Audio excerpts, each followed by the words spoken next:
So no, she didn't come tonight. I'll take her to the dinner tomorrow. Okay. And let her have a. Hello, everyone in YouTube land. We're still getting ourselves settled, so you get yourself settled as well.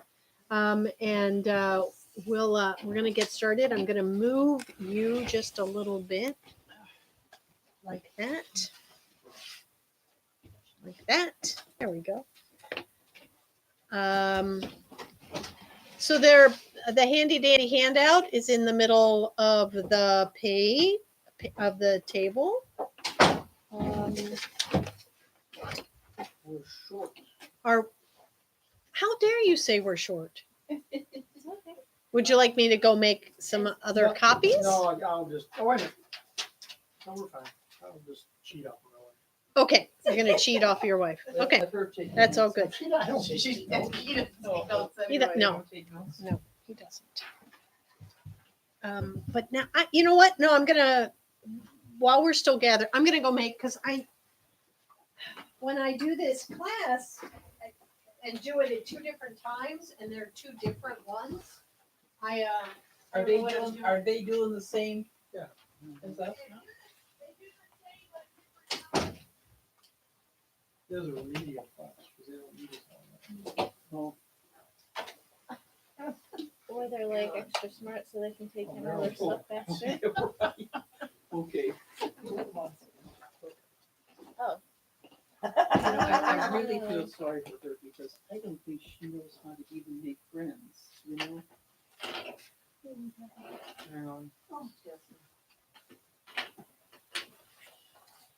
No, she waits for people to friend her. Yeah. Because, I always have to pull in the wandering sheep, and so she's become very. That's my, that's all. I'll let you borrow it. Only because I was extra nice. Yeah.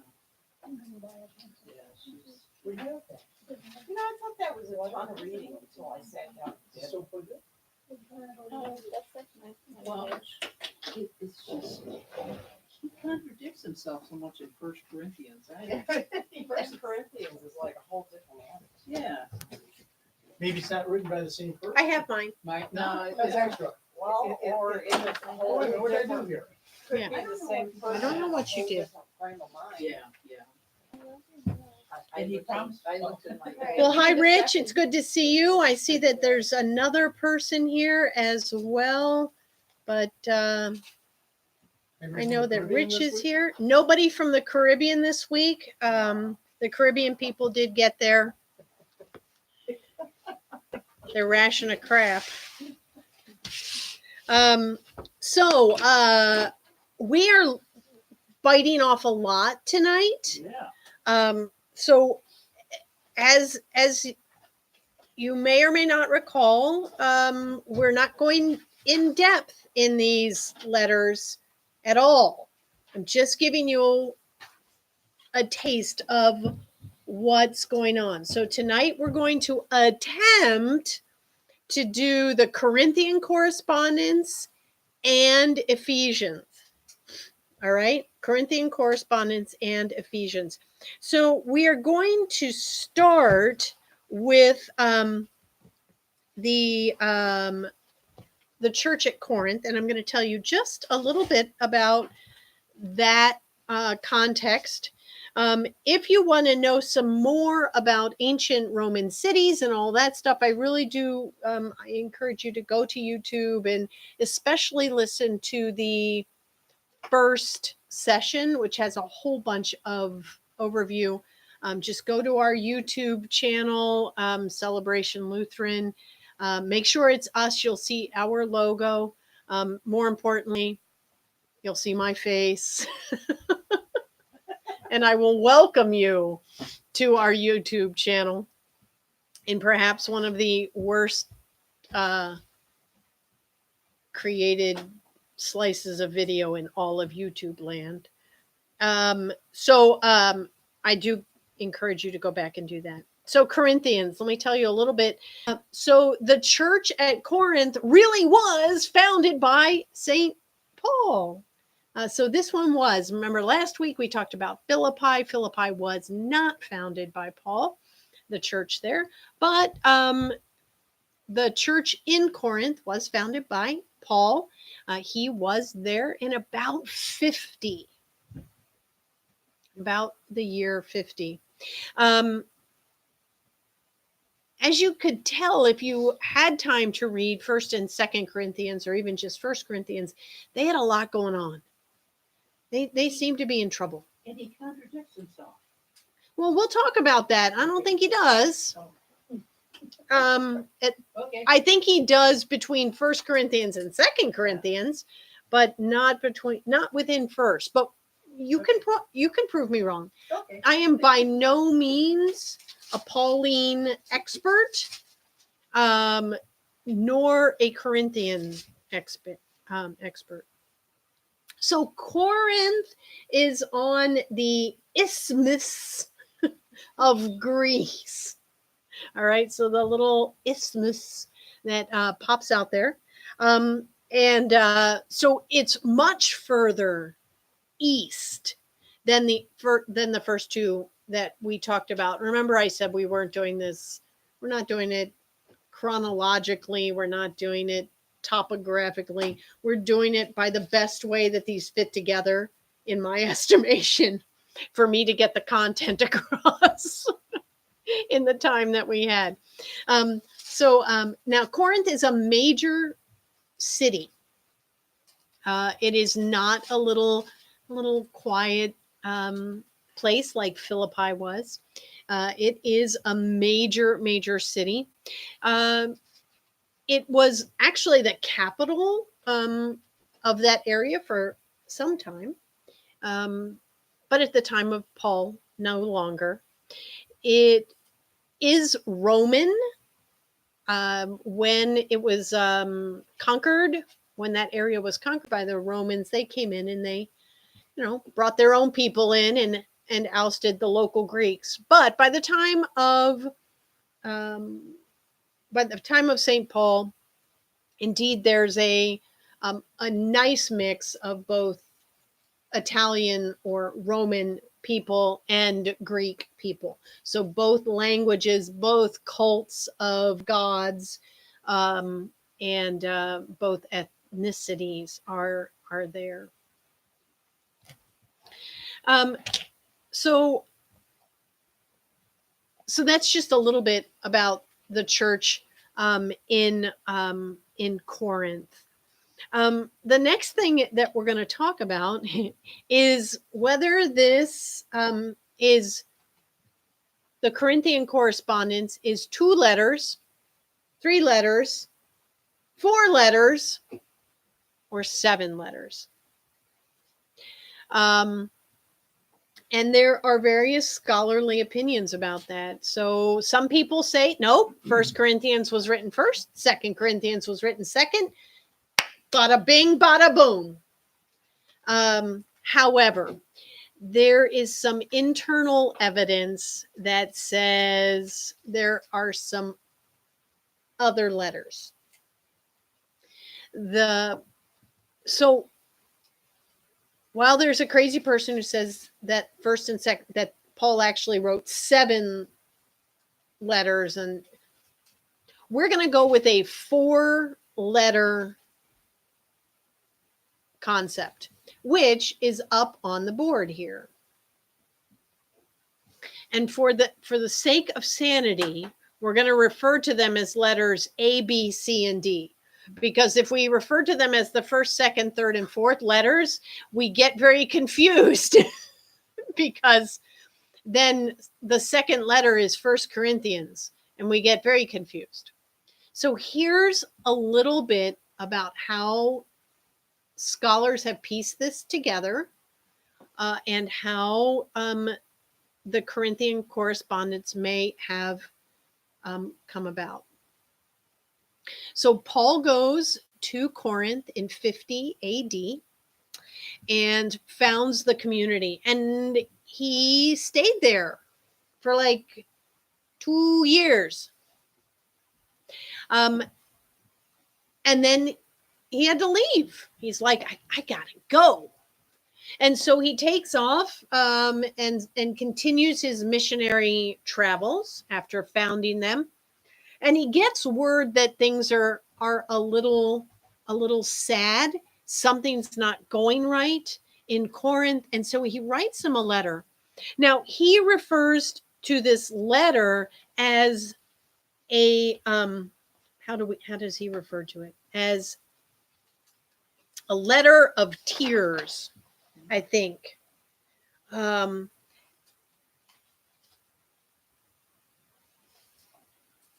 letter of tears. And so this letter does not exist. It is lost. We know how that goes. I can't find some stuff that, from last week, let alone from, Mhm. millennia Right. ago. So somewhere along the way, so the technical word for this is the letter is not extant. It no longer exists. So he writes this letter, he sends it. Then he goes back again and has a brief visit with them, leaves again, then gets word and that there's some issues. And so then Paul writes letter B, which we know as 1 Corinthians. So he writes 1 Corinthians and sends it off, letter B. And in 1 Corinthians, he says, I'm going to come to you. I'm coming that way. Well, he never quite gets there. And things go wacky once again in Corinth. And so he gets word again that things are wacky. And he writes letter C, which is actually the 10th, 11th, 12th, and 13th chapters of 2 Corinthians. The thought being we only have a small portion of this letter, that the first half of it is missing. When we look at 2 Corinthians in just a minute, I'll point out why this is so. Then the fourth letter that Paul writes, he has to try and make up for the fact that he never got there. And so he writes this conciliatory letter, which we're calling letter D. And part of it exists in 2 Corinthians chapters 1 through 9. So, in other words, 2 Corinthians is a composite letter. Now, like I said, there's one guy out there who says that 2 Corinthians is made up of 1, 2, 3, 4, 5. Is actually 5 letters. Some very smart people, I might say. That's just too much to go over.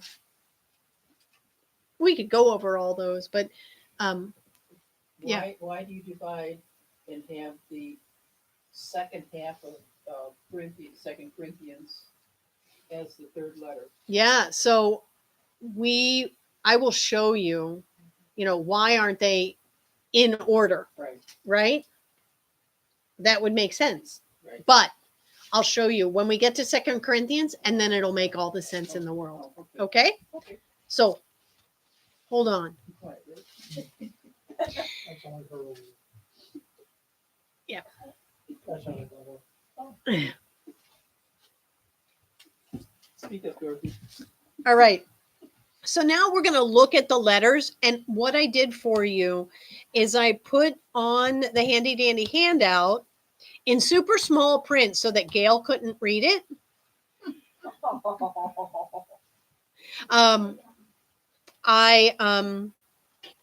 I put in there the form of the letters. Remember that we have been working with epistolary form, which is slightly different than how we write a letter in our day and age, right?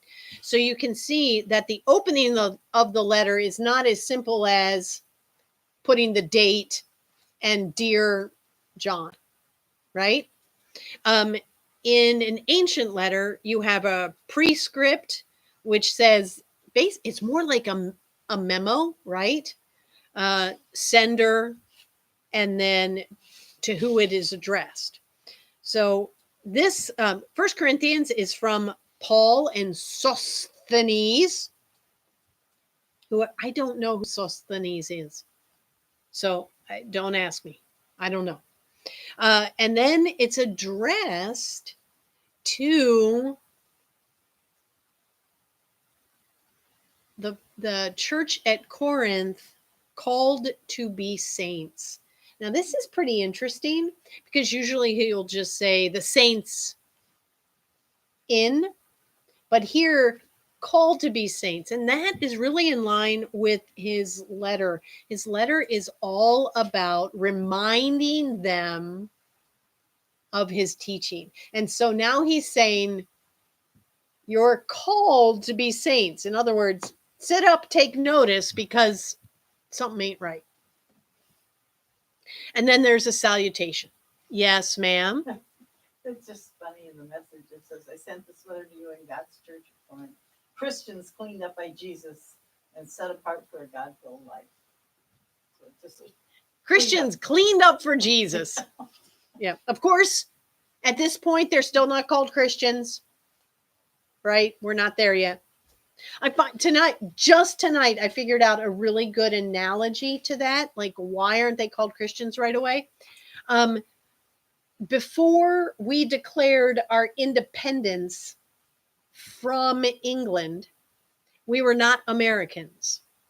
oh. Yeah. We were colonists. We were British, right? And it wasn't until we said, that's it, no more. That's the same thing. I finally, after 25 years, came up with a good analogy. Then, yeah, slowly indeed. Then the Thanksgiving in this one, that's always a part of ancient letters, or at least it's a part of the traditional rhetorical form. And yes, there is a Thanksgiving here. It's short and sweet, but it's here. We're going to skip the body for a minute and just jump over to the closing. So in the body of the letter, that's just like the body of everything else, right? And then in the closing, we have about the visits in chapter 16. We have some exhortations, some greetings, and a blessing. Very, very traditional. Nothing out of the ordinary there. The body of the letter, this is where Paul really gets in there. And he is very concerned about two major things. Now, I've divided all of these issues out, 9 different issues that he's concerned about.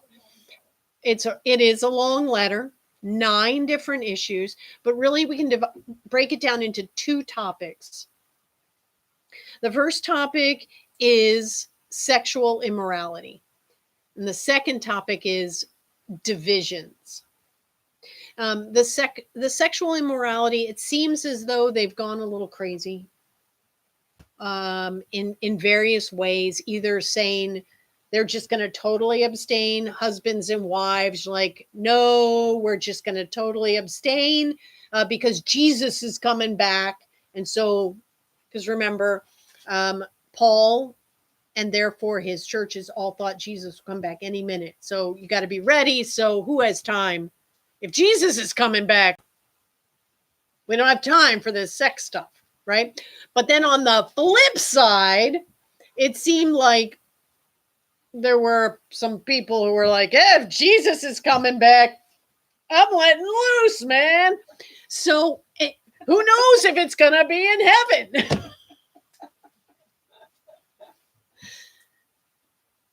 So Paul addresses both of those.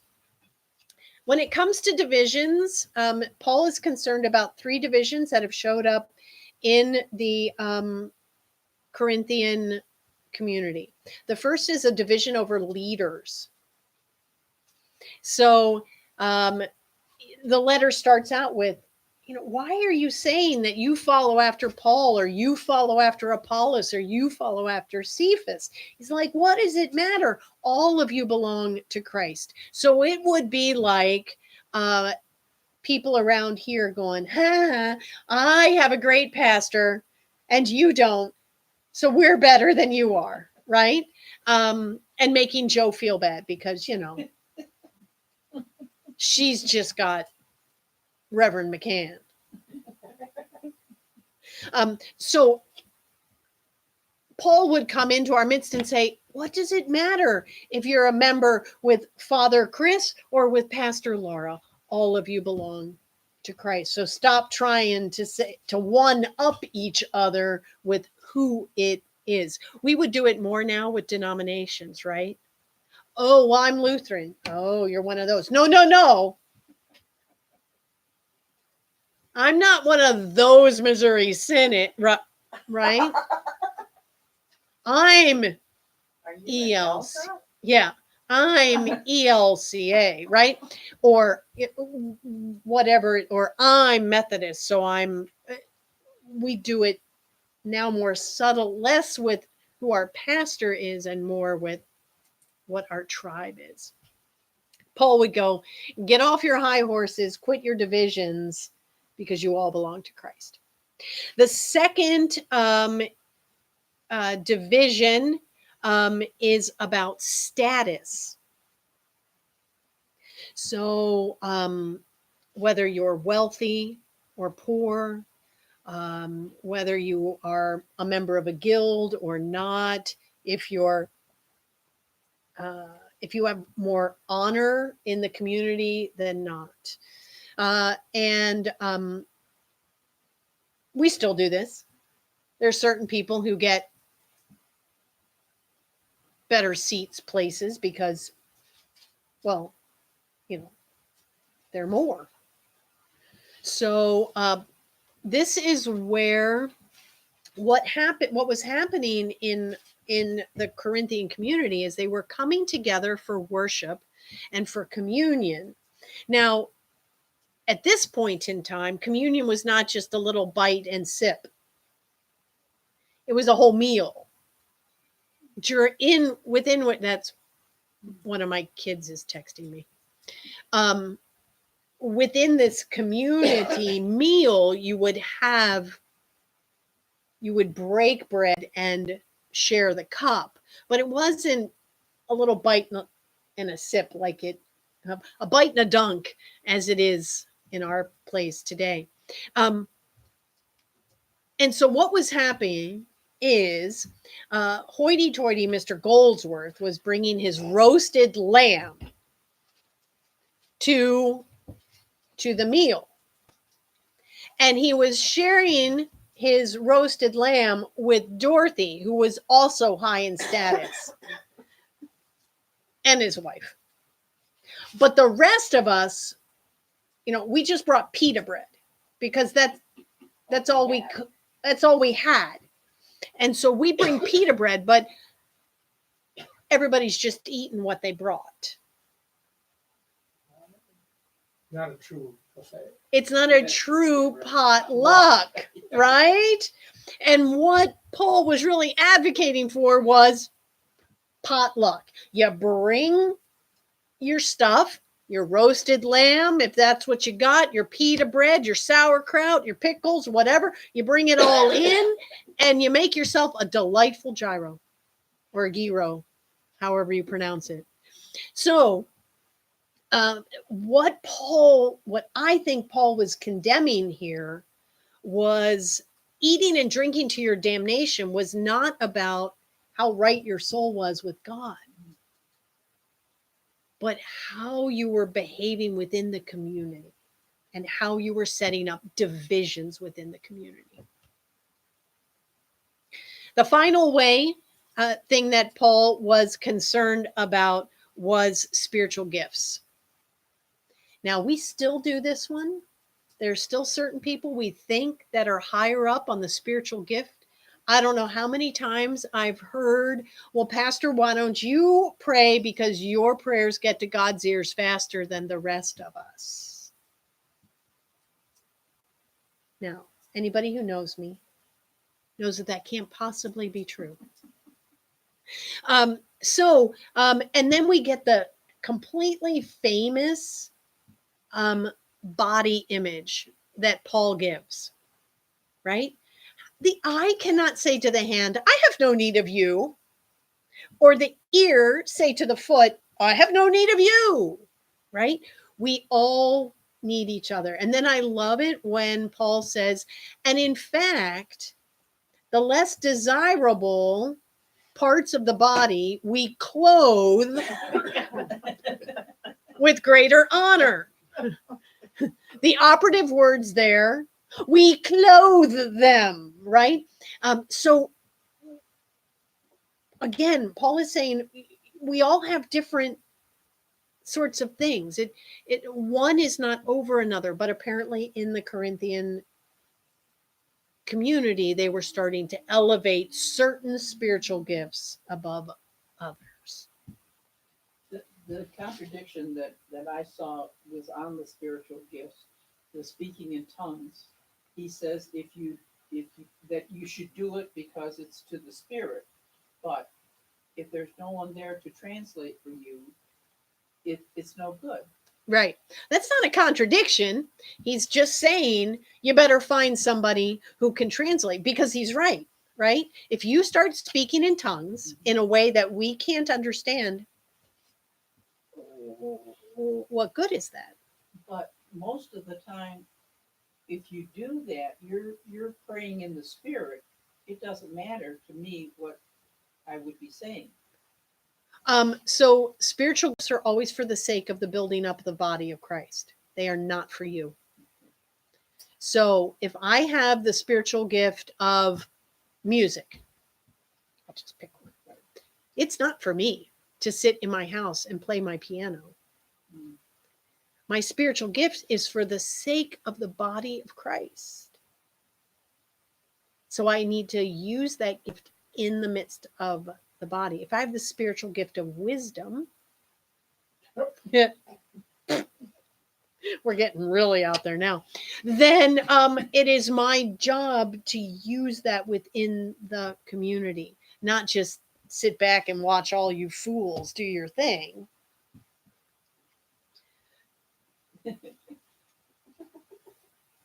I don't know how to explain. I do speak in tongues. Okay. I have a brother that I did not know where he was. It was very comforting for me to be able to pray, and I knew that God understood what I was saying for my brother. Right. I think that might be different than speaking in tongues.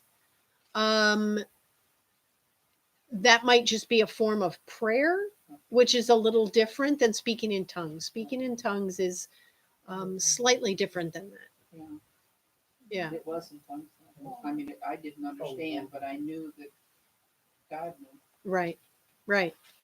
Yeah, I'm not discounting that. But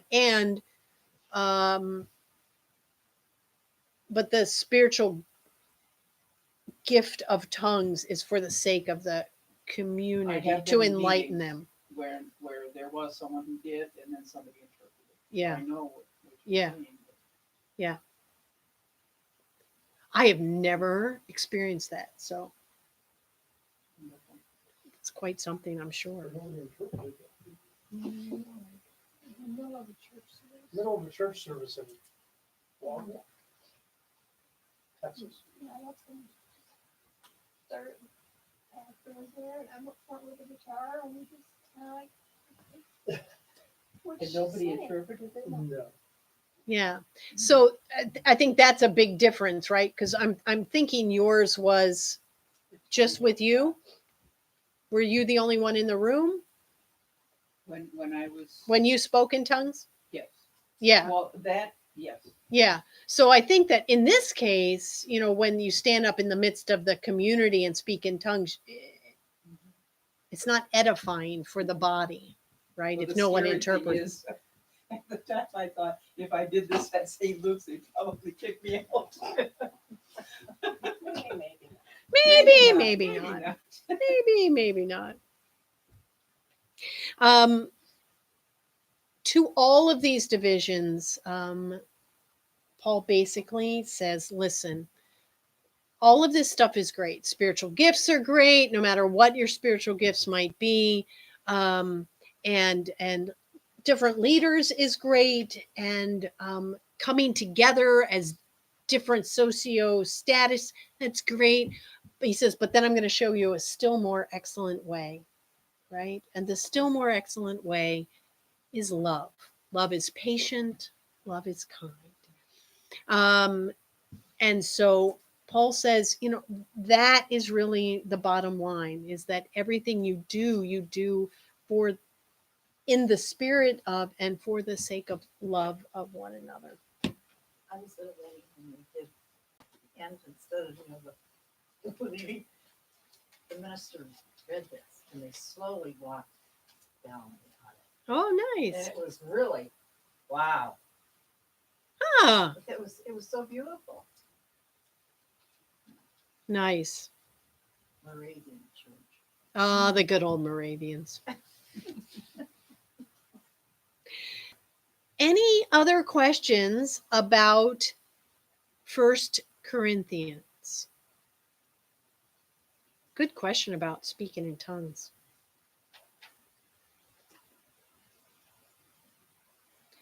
Well, just very quickly with 2 Corinthians, I'm going to first say that the whole letter is basically Paul putting up an apologetic. This is not an apology; it is a defense. And in this case, mostly he is defending his own position over and against what he calls the super apostles. Now, I can only, in my head, in this day and age, all I see is Marvel Comics super apostles, like da da da. But apparently, there were some larger than life figures that were coming in, and so Paul is trying to defend his own position against them. But the thing that we want to definitely look at is why this is the case, right? Why is letter C at the end of 2 Corinthians and letter D at the beginning? We're going to look and say, so at the very beginning of 1 Corinthians, if we look at the very beginning, chapter 1, 2 Corinthians, chapter 1. I'll limit my use of the ordinal numbers. Ordinal? No, what do we call it? Ordinal is 1, 2, 3. What's the other one called? Ugh. I'll limit my use of first, second, third, fourth. So, 2 Corinthians, chapter 1. How does it start out? Does it start out like a normal letter? Mm-hmm. Yeah, right? You've got the sender From, to, grace and peace, right? Then you're supposed to go into a thanksgiving. Does Paul go into a thanksgiving?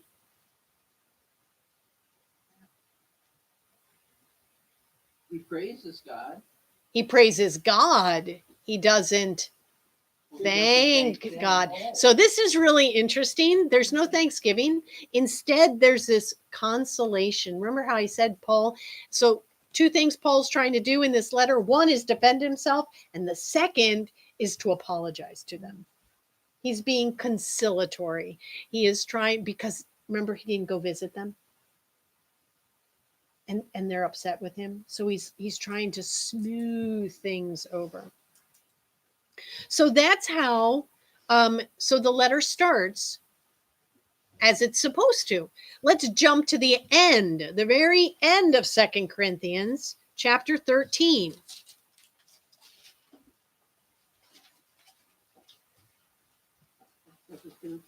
So does it end like a letter is supposed to? Yeah, the grace of the Lord, right. We got exhortations, we got greetings, and we got a blessing, right? Mm-hmm. We have a little extra in here. We have some reprimands. Yeah, that's usually not in a Paul letter. That's because when Paul writes letter C, he's pretty mad. They're doing some stuff he wants them to cut it out when he writes that letter. And so he puts a few reprimands. So now let's go to where they overlap. So you're going to the end of chapter 9, the beginning of chapter 10. Right smack in the middle there. Is there any start? Is there any finish to the letter?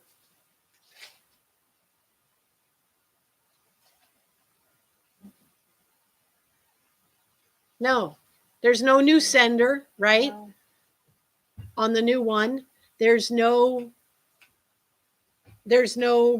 exhortations, greetings, or blessings on the other.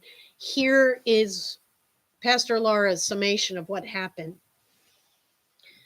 Letter C, we only have the end. Oh, okay. Letter D, we only have the beginning. The first people who put the Bible together didn't know this. They just found two halves of a letter. They seemed about the same. So we're going to put them together. Here's the tail end of the donkey. Here's the head of the donkey. We have a donkey, right? Black and back and forth. Yes, but they're not quite the same color. So that seems to be what happened here. And that's why. Ultimately, if you look into the body of the letter, like I have it outlined here, you'll notice that it actually comes together quite well. You would never know by reading it that it's two separate letters, because you've got issue 1, this is why I didn't come to visit, and then an apologetic about defending himself. Then issue number 2, there's some unbelievers out there. Stay away from them. This is when I think he contradicts himself from 1 Corinthians. Then an apologetic. This is why I couldn't come to you. Right?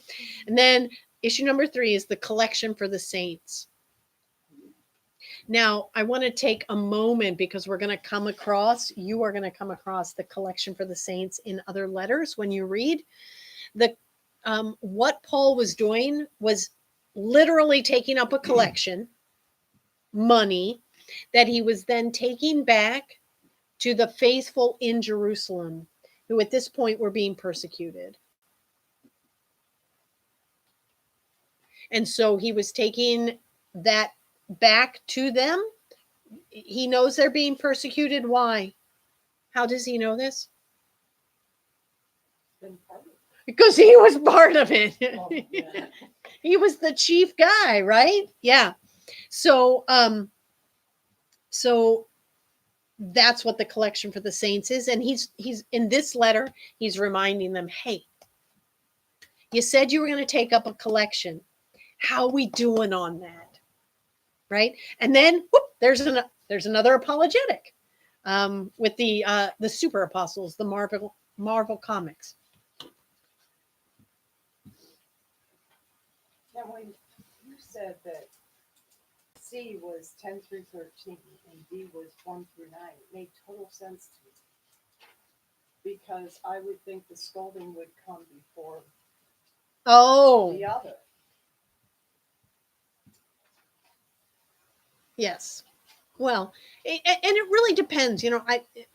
We don't know how many other letters Letters are out there. there could have been, right? We just don't know.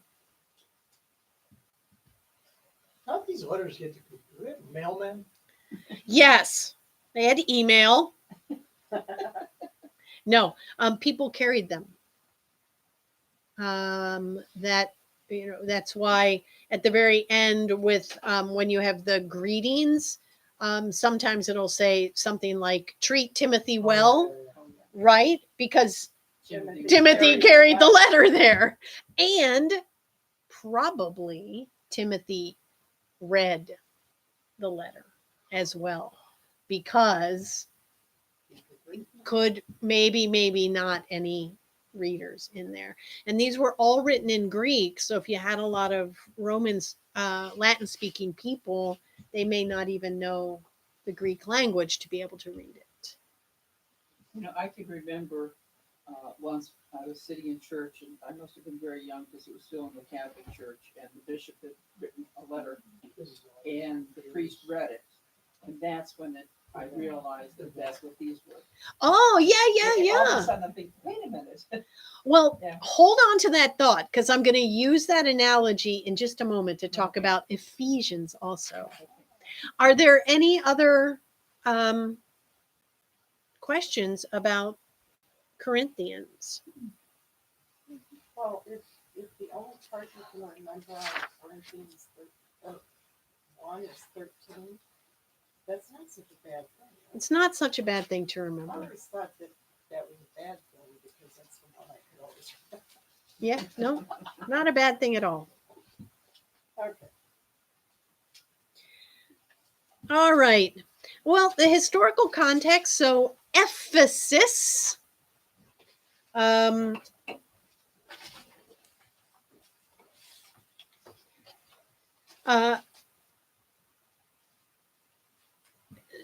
So Ephesus is right there. It's also right there in the kind of the Greek area, I think. It's on Asia Minor. Asia, which isn't that the Greek Isle? No. I mean If Ephesus is spelled E-P-H. Yes, it is. It's over here on Asia Minor. So here's Greece. and here's Oh, okay. So it's on the little tip Wow. over there. Okay, so it's across the Aegean Sea. Yeah. A cruise. A cruise Uh, away. There are cruises out there where you can follow in the steps of Paul.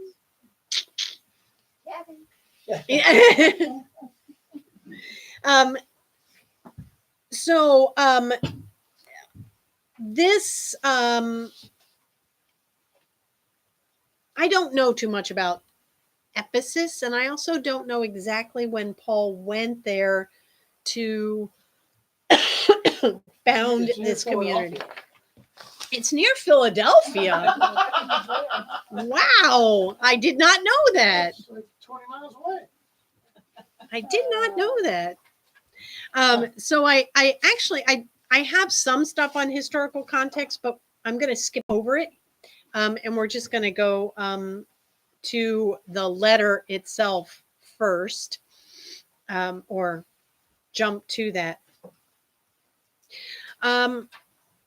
So if you can see once again in the little box on your handy dandy handout, I have placed the form of the letter.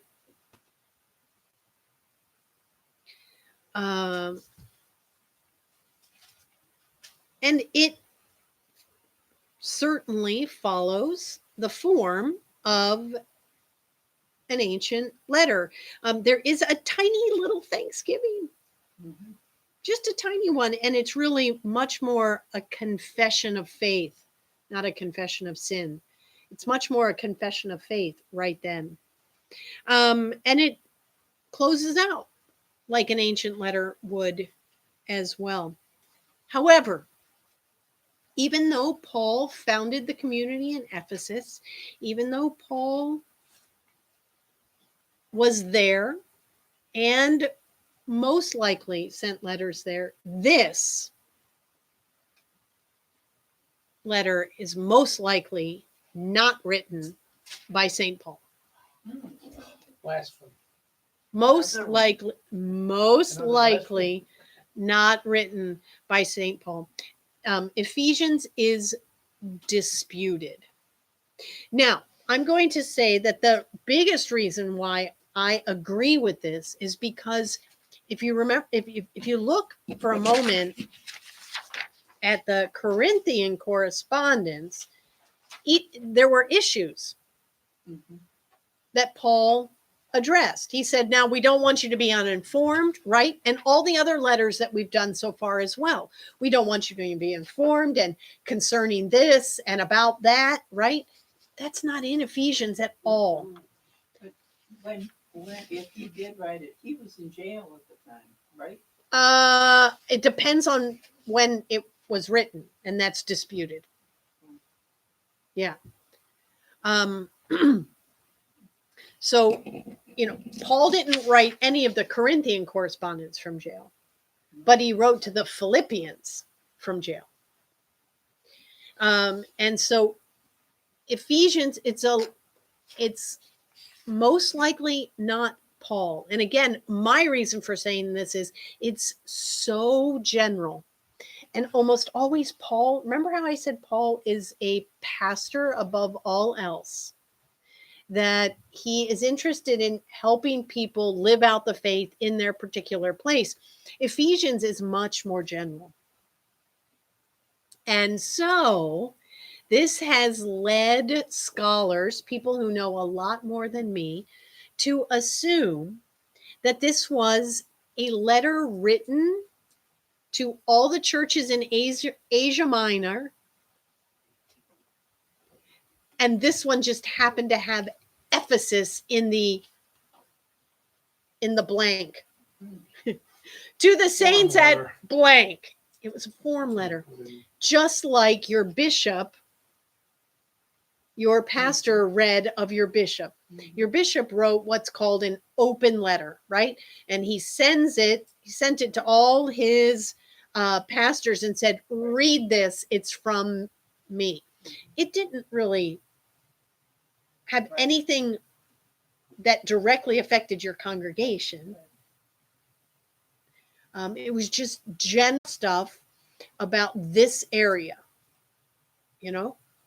So there were general things going on in Asia Minor that probably a disciple of Paul wanted people to know. We do not have any other sort of encyclical letters or form letters that Paul wrote. So we're thinking that Paul always wrote specific letters. And so that's why scholars, one of the reasons why scholars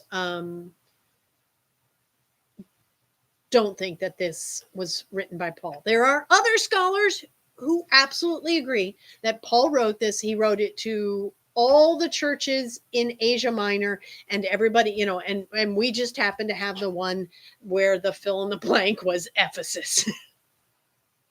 Mr. Goldsworth, you have a quizzical look upon your face. No, I do not. Okay. Not this time. Notice what else, as you look at the closing of this letter, you have exhortations. You have that something's going to be sending that way and a blessing, but no greetings. And Paul almost always sent greetings. But if you're sending a form letter, you can't say, I guess you could have, and please greet, fill in the blank. It's like Mad Libs for Paul's letter. Noun, proper noun. Yeah, so really what and it's very impersonal. Paul had quite a relationship with the Ephesians. Do the names Priscilla and Aquila mean anything to anybody? Mm-hmm. So these are two characters from Acts. And Paul, those were his companions when he first went to go visit Ephesus. And if you read through chapters 18, 19, and 20 of Acts, There it's recorded that, boy, Paul has a really deep relationship with them. So it would be very odd that it wouldn't be more specific. No personal greetings, no Thanksgivings. Well, the whole prison thing came maybe from this comment about being in chains here.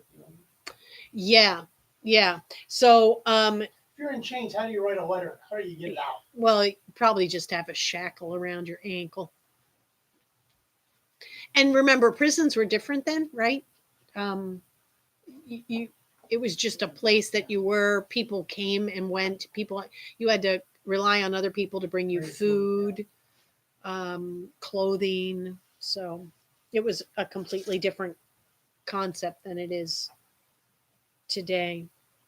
And the first chapter 1, verse 13, it says, having believed you were marked and under the seal, the promised Holy Spirit. Is that like for baptism? Yes. Confirmation? Yes. That's fun. Yeah. We several, I can't remember now what the date stamp on my file was. We did a quick study, 2-week study. It must have been in Sunday school, adult Sunday school, on Ephesians. And the second week, we did the first week and we did kind of an overview of it. But then the second week, we looked at all of the liturgical things that have been taken out of the book of Ephesians. It's a whole list. Yeah. It's a whole list that's been taken out of the book of Ephesians. So it seems. I must have been there. I got marks all through here. Well, and as reading this, it was like it hits so many of the points of what our practices are. Yeah. That I could see this being a form letter sent to the area so everybody's on the same page. Yeah, and apparently there were a couple of big things going on. There was the biggest thing in Ephesians is that people were picking sides based on Christian versus Jewish. And so Ephesians is really about this bridge building thing and being grafted together. Then there was also the more moral, lackadaisical, or oh, Jesus is coming soon. Let's do what we want. And so this whole concept, the fact that there was this picking sides between what people of the way, Christians and Jews, has led some scholars to think that this letter was actually written after the fall of the temple in 70, at which point Paul was no longer around. So, and remember, in the ancient world, swiping somebody's name to lend credence to what you said is no biggie. It's a problem today. I don't want any one of you putting my name on anything that I have not seen. But in the ancient world, that was totally fine to do, and especially if it was a disciple of that person. So most likely whoever wrote this, if we go with the whole concept of after the fall of the temple in 70 AD, then it's most likely a disciple of Paul. Could be Timothy for all we know. Because then I'll blow your mind and tell you that Timothy is not written by Timothy. You're just taking the Bible apart. She's been doing it for 18 years. Oh, No whale. no way. No whale. Oh, Possibly. we saw it. You did. Yes, we did. Dorothy and I were at, this is a little funny, we were at Can't imagine They you get- could get funny. United Methodist Church doing this women's retreat. And we were talking about going to see something. And we were talking about going to Lancaster and see it. And we went to see Jesus. And this one woman, where was he? Oh, that's sweet.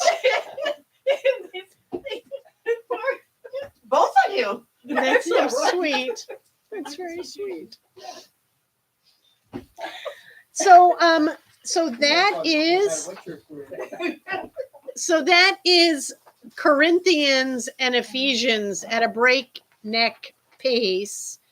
Galatians. What you're doing for next time, what we are when we get together next week, we are doing Galatians and Colossians. You will find those